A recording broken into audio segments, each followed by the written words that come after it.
1445 سنہ ہجری کائنات آدم و عالم میں ہر حق پرست حسین منانے کو تیار ہو گیا ہے، اس لیے کہ یہ فیصلہ کربلا میں ہو چکا کہ جس کا اللہ سے جتنا رشتہ ہوگا اتنا محرم میں حسین منائے گا۔ کچھ باقی بچا ہو حسین کا خدا کے نام پہ تو ہم بھی کچھ بچائیں حسین منانے میں۔ سامعین گرامی قدر، سالانہ یونیورسٹی کی طرح عزاداری کی کلاسز کا باضابطہ آغاز شروع ہو چکا ہے۔ آپ ایک مدرسے کی عشرے کی پہلی مجلس سماعت فرما رہے ہیں، بس فرق صرف اتنا ہے کہ مدرسوں میں نصاب کی کتابوں میں گرامر بھی پڑھائی جاتی ہے، فقہ بھی پڑھایا جاتا ہے۔ حسین کی مجلس کی ابتدا ذکر پروردگار سے ہوتی ہے۔ خدا منوانے اور خدا دکھانے کے لیے مجلس حسین برپا کی جاتی ہے۔ اگر میں بات کو آسان کروں تو نصابوں میں خدا سمجھایا جاتا ہے، مجلس میں دور بنا کے خدا کا دیدار کرایا جاتا ہے۔ اور یہ جو صبح صبح اپنے بچوں کو آپ مجلس سنانے لائے ہیں، آپ کو پتا ہے کہ ذکر خدا میں کتنی لذت ہے، یہ چکھانے کے لیے درود بھیجیے بر محمد و آل محمد۔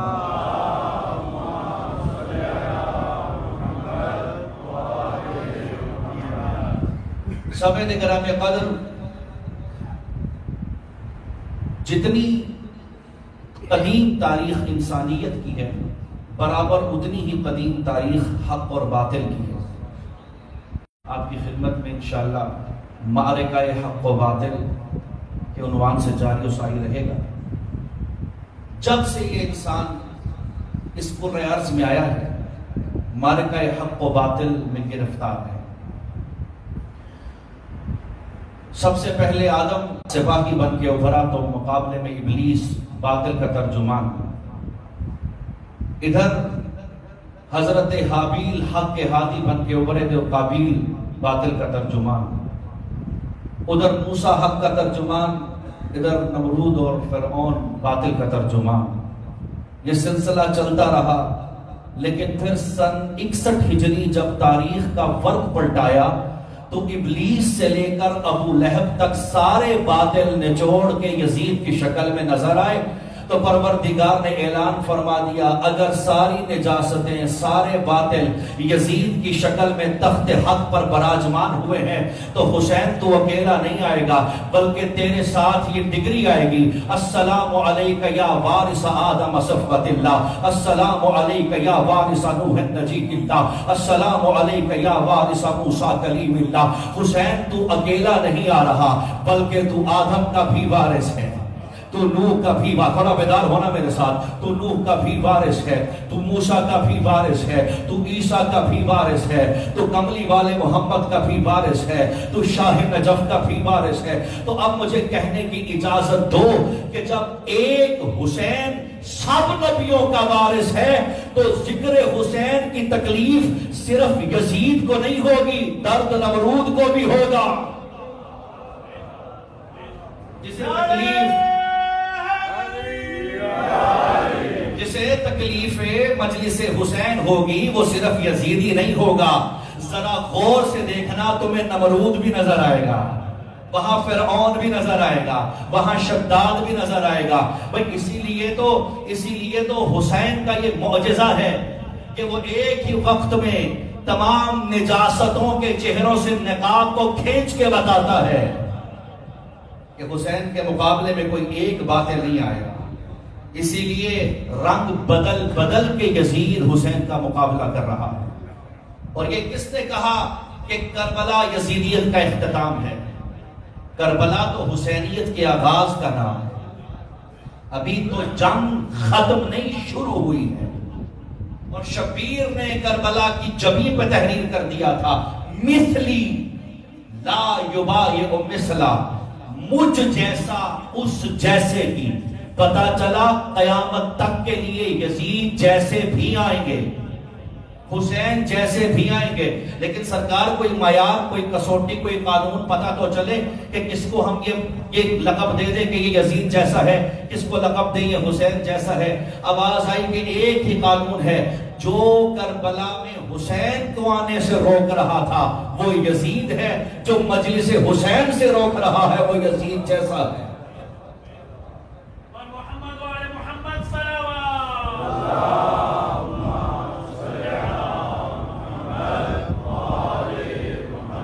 ہم اس لیے ماتم کرتے ہیں شبیر کو زہرا روتی ہے، شبیر کے غم کا ہر قطرہ یہ اشک نہیں یہ موتی ہے۔ ہم تھک گئے کوشش کر کر کے یہ بات سمجھ میں آ نہ سکی، ہم لعنت کرتے ہیں قاتل پہ تکلیف تمہیں کیوں ہوتی ہے۔ حسینیت زندہ باد، حسینیت زندہ باد، یزیدیت مردہ باد، یزیدیت مردہ باد، نعرہ حیدری۔ اور ہم ایک یونیورسٹی کی انٹرنیشنل تقریب میں تھے کچھ ماہ پہلے کی بات، عراق میں۔ وہاں پہ دنیا کے 17 مسالک کے لوگ آئے ہوئے تھے، پادری، پارسی، یہودی، جیوز، ہندو، سکھ، ستارہ پرست، مختلف مذاہب کے، اور میں خود اس کا گواہ ہوں چشمدید، ہر کوئی آ کے حسین سنا رہا ہے۔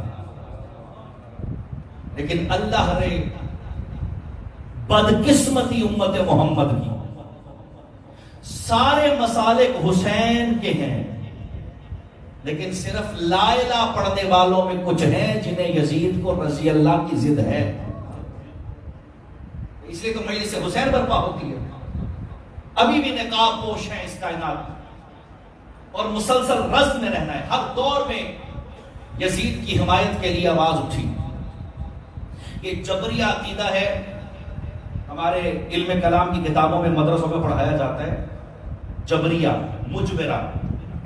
یہ جبریہ کی جملہ اساس میں سے ایک وجہ ایجاد اس فرقے کی وہ یزید کے گناہوں کو چھپانا تھا، جسے کہتے ہیں اپنی زبان میں خیرہ و شرہ من اللہ۔ یہ ایک نعرہ بلند ہوا اہل اسلام کی ایک گروہ سے، جی جو کرواتا ہے جی اللہ کرواتا ہے، انسان تو مجبور ہے، خدا قادر مطلق ہے، ہمارے بس میں کچھ بھی نہیں ہے، جو کرواتا ہے اللہ کرواتا ہے۔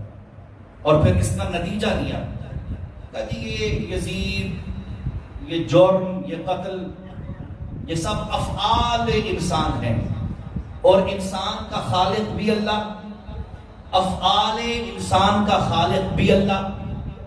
اس کا نتیجہ یہ نکلا کہ جی یہ حسین کا قتل یزید نے نہیں کروایا۔ نفرت اتنی بھی نہ بڑھ جائے کہ مجرم کا جرم اٹھا کے اللہ کے کھاتے میں ڈال دیا۔ یزید ہر دور میں بچایا گیا، اور آج بھی مختلف آوازیں اٹھ رہی ہیں۔ لہٰذا ضروری سمجھتا ہوں، اور میں یہاں پہ جملہ اپنے جوانوں کے لیے کہہ دوں، چونکہ اب تو اسکول کی چھٹیاں ہیں بظاہر، وگرنہ جو ہی محرم کا موسم آتا نہیں ہمارے بچے سوالوں کے کٹہرے میں کھڑے ہو جاتے ہیں۔ جوانی میں ہم پوچھا کرتے تھے اپنے بابا سے، ہم نے تو کبھی کسی سے نہیں پوچھا کہ تم کیوں کرتے ہو، سارے ہم ہی سے کیوں پوچھتے ہیں کہ آپ کالے کپڑے کیوں پہنتے ہو، آپ ماتم کیوں کرتے ہو، آپ پیٹتے کیوں ہو؟ تو کسی نے کیا بھلا کہا تھا، جن کے بڑوں نے جن کے بڑوں سے پوچھا تھا ان کے بچے ان کے بچوں سے پوچھ رہے ہیں۔ بلکہ یوں کہوں کہ جو پیاسا ہوتا ہے وہ کنویں کے پاس جاتا ہے، ہمیں مجلسوں نے اتنا سیراب کر دیا ہے کہ پیاسے ہم سے پوچھتے پڑے۔ لہذا ضروری ہے کہ آج ہم اس موضوع کی طرف بڑھ رہے ہیں، حق اور باطل کی شناخت۔ سامعین، قرآن مجید کا ایک اساسی موضوع، 500 سے زیادہ آیات حق اور باطل کے مسئلے پہ نازل ہوئی ہیں۔ بس یہ میرا موضوع ہے، اور اس کی تمہیدی گفتگو ہم سمیٹ چکے۔ جو سرنامہ کلام میں آیت آپ کی خدمت میں عرض کی ہے، آواز قدرت آ رہی ہے، بسم اللہ الرحمن الرحیم۔ لَبِتَّبَعَ الْحَقُّ أَهْوَاءَهُمْ لَفَسَدَتِ السَّمَاوَاتُ وَالْأَرْضُ وَمَنْ فِيهِنَّ۔ بڑی تسلی کے ساتھ اس آیت کو دھیرے دھیرے سماعت فرمائیے گا۔ اگر حق ان کی خواہشات کے سامنے جھک جاتا. تو قرآن کہتا ہے پہلے تو آسمان کا شامیانہ پٹخ کے زمین پہ گرتا، والارض، پھر زمین ریزہ ریزہ ہو جاتی، ومن فیہن، اور ارض و سما کے مابین جو بھی تھا وہ ختم ہو جاتا. یہ ایک آیت ہے جس میں اللہ کہہ رہا ہے کہ اگر حق ان کی خواہشات کے سامنے جھک جاتا تو زمین، آسمان اور مخلوقات سب ختم ہو جاتا. اس مزاج کی ایک اور آیت ہے قرآن میں، سہارا لوگا. قرآن کہہ رہا ہے بسم اللہ الرحمن الرحیم، اور یہ ہر موحد کو آنی چاہیے، سنی شیعہ. لو کان فیہما آلہۃ الا اللہ لفسدتا، اگر اس کون و مکان ارض و سما میں اللہ کے علاوہ کوئی اور معبود ہوتا تو زمین و آسمان درہم برہم ہو جاتے. ابھی دو آیتیں ذہن میں رکھیے گا، نتیجہ لے رہا ہوں. پہلی آیت، اگر حق ان کی خواہشات کے سامنے جھک جاتا تو زمین و آسمان درہم برہم ہو جاتے. دوسری آیت، اگر اللہ کے علاوہ کوئی اور معبود ہوتا تو زمین و آسمان درہم برہم ہو جاتے. اس کا مطلب یہ ہے کائنات اگر باقی ہے تو دو وجہوں سے باقی ہے. ایک یہ کہ وہ ایک ہے، دوسرا یہ کہ کوئی حق صاحب غیرت ہے. کوئی تو ہے صاحب جو الحق ہے، جس کے ڈٹ جانے کی وجہ سے کائنات باقی ہے. اور قرآن کی ترتیب دیکھیں ذرا میں معانی کی، علم معانی کی سرحدوں میں داخل ہو جاؤں. پہلی والی آیت جو توحید کی بابت ہے، اس نے کہا لو کان فیہما آلہۃ الا اللہ لفسدتا، اللہ کے علاوہ کوئی اور معبود ہوتا زمین و آسمان میں تو درہم برہم ہو جاتے. اچھا وہاں ترتیب نہیں بنائی قرآن نے، تب دونوں اکٹھے ختم ہوتے. لیکن اگر حق جھکتا ان کے سامنے، یہ میرے سامنے تشریف فرمائے علمی شخصیت، جمع کا صیغہ کم از کم 3 پہ بولا جاتا ہے. عربی میں تثنیہ 2 پہ، واحد 1 پہ، جمع 3 پہ. قرآن کہتا ہے اگر ان تینوں کے سامنے یہ ایک حق جھک جاتا تو کیا ہوتا؟ پہلے آسمان کا شامیانہ ٹوٹ کے گرتا. پتا چلا اس حق کا آسمان سے رشتہ زیادہ گہرا ہے. اگر آپ بھی نہیں پوچھ سکے تو میرے خاموش سامعین، آؤ تمہیں میں منبر کوفہ پہ لے چلوں کہ جہاں سلمان روایت کرتے ہیں کہ سرکار اپنی چھاتی پہ ہاتھ مار کے فرماتے تھے سلونی سلونی، پوچھو پوچھو علی سے پوچھو، انی لا اعلم بطرق السماوات من طرق الارض، اس سے پوچھو جو آسمان کے راستے زمین سے اچھا جانتا ہے. کوئی تو ایسا حق ہے جس کا رشتہ آسمان سے اتنا گہرا ہے، جس کے جھکنے سے آسمان جھک جائے گا. اور اگر تمہیں نہ ملے تو مجلس میں بلا معاوضہ دستیاب ہے وہ حق. ہم بانٹتے پھرتے ہیں، سمجھاتے پھرتے ہیں. تو سامنے گرامی قدر، اب یہ اتنا گہرا رشتہ ہے اس حق کا. مجھے 2 جملے یہاں پہ اور کہہ دیجیے. حق وہ ہے کہ جو ڈٹ گیا سو آسمان کھڑا رہا. آسمان اس لیے تنا ہوا ہے کہ حسین کی گردن تنی ہوئی ہے. یہ اتنا گہرا. اور سامنے یہیں پر ایک روایت آپ کی خدمت میں ہدیہ کروں. میرے مولا فرماتے ہیں لو احبک یا علی، یہ روایت تقریباً 15 سے 20 کتابوں میں اہل سنت نے نقل کی. لو احبک یا علی اہل السماء بمحبتک اہل الارض لما خلق اللہ النار. یا علی اگر اللہ کی مشیت میں یہ ہوتا کہ جتنا عشق تجھ سے آسمان والے کرتے ہیں اتنا عشق زمین والے کر لیتے، اللہ جہنمی خلق نہ فرماتا. یہ ربط ہے اس حق کا اس آسمان کے ساتھ.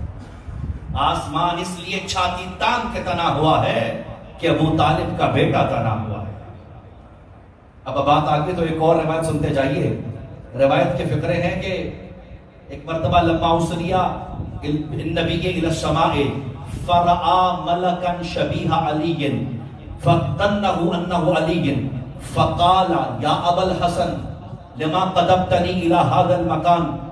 جس وقت سرکار معراج پہ تشریف، آسمان کی بات ہو رہی ہے نا، سرکار آسمانوں میں تشریف لے گئے تو اس وقت ایک فرشتے کو دیکھا جو ہو بہو علی کے چہرے والا تھا. اتنی شباہت کہ ایک مرتبہ سرکار نے رک کے اس کے شانے پہ ہلا کر پوچھا یا ابا الحسن لما سبقتنی الی ھذا المکان، مجھ سے پہلے تم معراج پہ چلے آئے. یا قال، گھبرانا نہیں ہے، میں پوری روایت پڑھوں. قال جبرائیل یا رسول اللہ ھذا ملک اشبہ بعلی ابن ابی طالب اشتاقت الملائکۃ الی زیارتہ فجعل اللہ ملکا شبیہ علی ابن ابی طالب. فرمایا سرکار یہ علی کی ذات نہیں ہے بلکہ ہر روز اللہ کے فرشتے اللہ کی بارگاہ میں دعا کرتے تھے معبود ایک آسمان میں بھی تو علی ہونا چاہیے، ایک اوپر بھی تو علی ہونا چاہیے. پھر پروردگار نے ایک فرشتہ خلق کیا جو علی کی شبیہ بنا. یہ وہ فرشتہ ہے. فرمایا اس فرشتے کے صدقے اللہ 70,000 فرشتے خلق کرتا ہے، اور وہ 70,000 فرشتے صرف اتنا کرتے ہیں اس کی زیارت کرتے ہیں، اور ان کی زیارت شیعوں کے نامہ اعمال میں علی کی زیارت کے طور پر درج ہوتی ہے. یہ آسمان پہ علی کی بادشاہی. یا ایک مرتبہ میں جملہ کر دوں آپ کی خدمت میں، سامعین شکر ادا کریں اللہ نے اتنے باقسمت مولا اور آقا عطا کیے ہیں کہ فرشتے جن کی شبیہ بن کے فخر محسوس کرتے ہیں، ورنہ لوگوں کے ہاں تو وہ بھی ہیں جن جیسا شیطان بننا پسند نہیں کرتا. یہ وہ حق ہے جس کا آسمان سے گہرا رشتہ ہے. والارض ومن فیہن، اور قرآن کہتا ہے پھر زمین ریزہ ریزہ ہو جائے گا.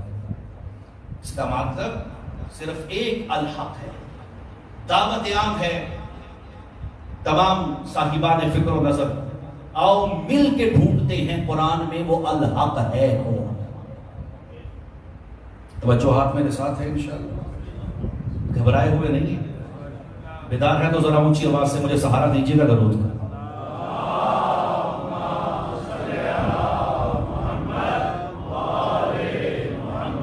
ایسی صلوات سے بندہ بے سہارا بھی ہو سکتا ہے، ذرا اس سے بہتر صلوات ہدیہ فرمائیے.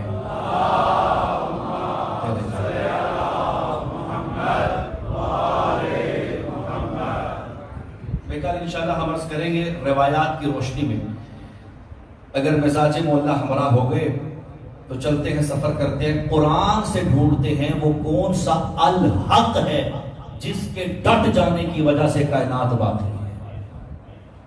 قرآن سے کھولیے سورہ مبارکہ المحمد صلی اللہ علیہ وسلم.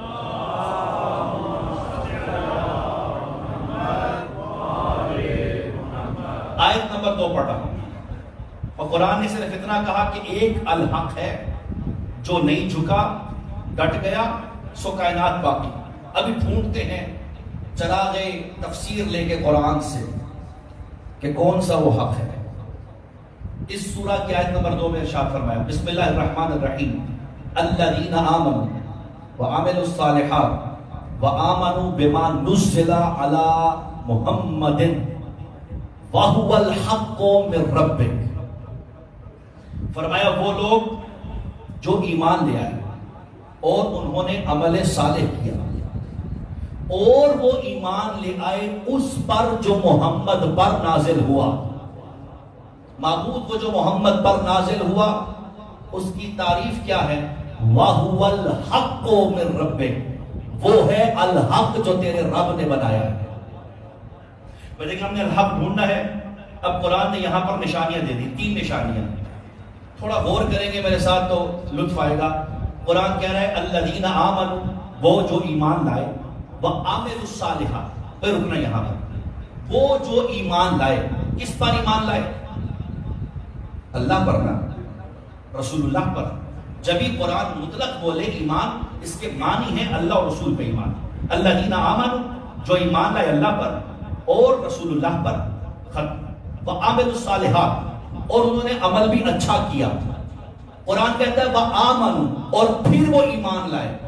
اس کا مطلب ہے اللہ اور رسول کے ایمان پر بات ختم نہیں ہوتی. اور قرآن پڑھ رہا ہوں آپ کی خدمت میں، اس مزاج کی آیت قرآن میں نہیں ہے. ایمان سے شروع ہوئی، پھر عمل کی بات ہوئی، پھر کہا وآمنوا. وہ ایمان لائے اللہ پر، رسول پر، عمل اچھا کر لیا، لیکن بات نہیں ختم ہوئی. وہ آمن اور ایمان لائے بما اس پر جو محمد پر نازل ہوا. اور وہ کیا ہے جو نازل ہوا؟ وَهُوَ الْحَقُّ مِنْ رَبِّكَ، وہ ہے الحق. تو الحق کی پہلی نشانی سمجھ میں آ گئی. الحق عمل کے باب سے نہیں، ایمان کے باب سے ہوگا. پہلی نشانی سمجھ آ گئی. دوسری نشانی الحق من ربک، حق اجماع سے طے نہیں ہوتا، اللہ جسے بنائے.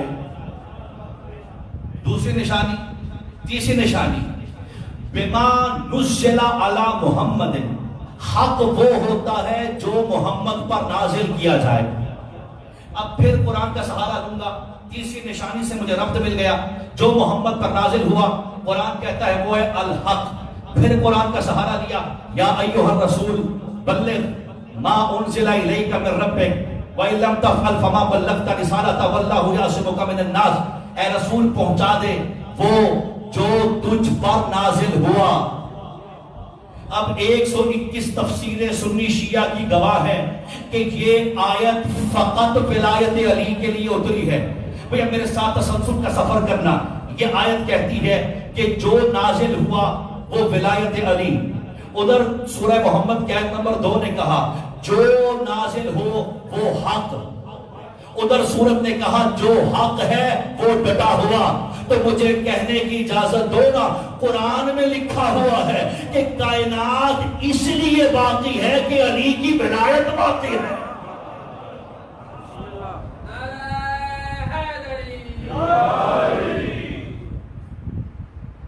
اور محمد و آل محمد صلی اللہ علیہ وسلم.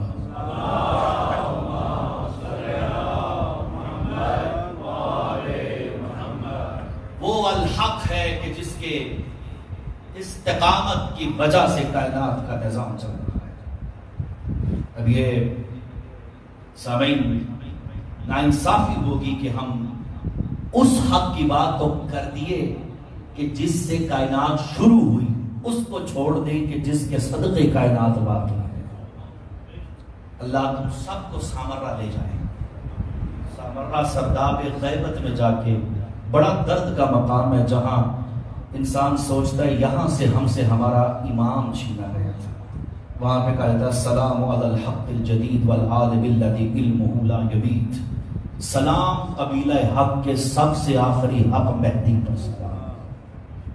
مہدی پر زیارت الہیہ پڑھنی پڑتی ہے اور زائر بے قابو ہو کے کہتا ہے امام کے فکر اعلان دو بننا بدلت موہ دما، جس میں میرے مولا رو کے فرماتے شیعو تم محرم میں صرف پانی بہاتے ہو، میں خون بہاتا ہوں. اجرکم علی اللہ جعلکم اللہ من الباقین. اسداللہ نے مظلوم کربلا محرم کی پہلی کا چاند طلوع ہو گیا. آپ نے آباد شہروں میں اپنے بچوں کو گودیوں میں ڈال کے دیکھا ہوگا محرم کا چاند. تاریخ بتاتی ہے محمد کی بیٹیوں نے جنگلوں میں اجڑ کے دیکھا تھا محرم کا چاند. جب سے سیدانیوں کے گھر سے اس چاند نے ہر شے لوٹ لی نا، اس کے بعد سے مجھے عزت سیدہ کی قسم ہر امام جب محرم کا چاند نظر آتا تھا گریبان کھول لیا کرتا، آستین پلٹ لی جاتی تھی. عزادارو آپ نے دیکھا ہوگا نا جب جنازے آتے ہیں تو پوچھنا نہیں پڑتا یہ جس کی حالت غیر ہے یہ اس کا لگتا کیا ہے. ہم 10 دن تک اس طرح اس حالت میں رہتے ہیں، برابر والا پوچھتا ہے تیرا نقصان کیا ہو. میں گزارش کروں گا، ماحول بدلتا جا رہا ہے. پہلے حالات اچھے ہوتے تھے. میں جوانوں سے ایک بات کروں گا، بزرگ مجھے دعا دینا. جب محرم آتا تھا نا تو اس وقت اپنے گھر کی چارپائیوں کو پلٹا دیا جاتا تھا. جب محرم آتا تھا نا تو باپ اپنی بیٹیوں کے پاس جا کے کہتے تھے بیٹا زینب کے اجڑنے کا مہینہ آ گیا، اب زیور اتارو، اپنے ہاتھوں سے کنگن اتارو. اور آج بھی میں گزارش کروں گا جو میری بیویاں میری مائیں بہنیں سن رہی ہیں، یہ کوئی واجب نہیں ہے، لیکن جس کا کچھ بچا نہ ہو، جنہوں نے ابھی تک زیورات نہیں اتارے، میری مائیں بہنیں اپنے اپنے ہاتھوں سے کنگن اتار لو. اس لیے کہ زینت، اس لیے کہ خوشیوں کا مہینہ اب نہیں رہا۔ عزاداروں، جن کی چھوٹی چھوٹی بیٹیاں، میں ان سے گزارش کروں گا، میرے جوان چہرے بیٹھے ہیں، جن کی ننھی بیٹیاں نہ گھر جانا، اپنی بیٹی کے کانوں سے بندے اتارنا، اس کا رخ شام کی طرف کر کے کہنا، بیٹا معاف کرنا، حسین کی بیٹی کے بندے چھین لے گئے۔ مولا کوئی کم نہ دے سوائے غم حسین کی۔ ایک اور گزارش کروں استقبال محرم کی۔ عزاداروں، یہاں پر مدرسہ ہے، مجلس ہوتی ہے، آپ آتے ہیں، روتے ہیں، میری گزارش ہوگی 4 بندے اپنے گھر میں بیٹھ کے مجلس ضرور کرنا، اس لیے کہ صحیح روایت میں ہے جب بھی حسین کا ماتم ہوتا ہے زہرا رومال لے کے چلی آتی۔ جس کو پسند ہو حسین کی ماں میرے گھر کی مہمان بنے۔ لوگ پوچھتے ہیں روتے کیوں ہیں، میں پوچھتا ہوں درندہ دل ہونا چاہیے۔ عزاداران مظلوم کربلا، میرے اپنے دوست ہیں انڈیا کے، وہ بتا رہے تھے کہ ہم قید میں تھے، ایک زمانے میں ایک مشکل کی وجہ سے قید میں تھے، محرم کا چاند آیا تو اس وقت چند ہندوؤں نے کہا کہ ہمیں آزادی نہیں دینی تو نہ دے، حسین بابا کا ماتم کرنے کی اجازت ہو۔ آج بھی ہندوستان میں ہندو اپنے تعزیے برآمد کرتے ہیں۔ عزاداران مظلوم کربلا، ہر امام نے عزاداری کی، لیکن جیسے امام رضا نے عزاداری کی ہے، میرے مولا دابل خزائی کو گھر بلا لیتے اور اسے منبر پہ کھڑا کر کے فرماتے، دابل پڑھ بتا کس طرح حسین کربلا میں اجڑا۔ عزاداران مظلوم کربلا، پرانے عزادار بیٹھے ہو، فقرے پہ ماتم کیجئے گا۔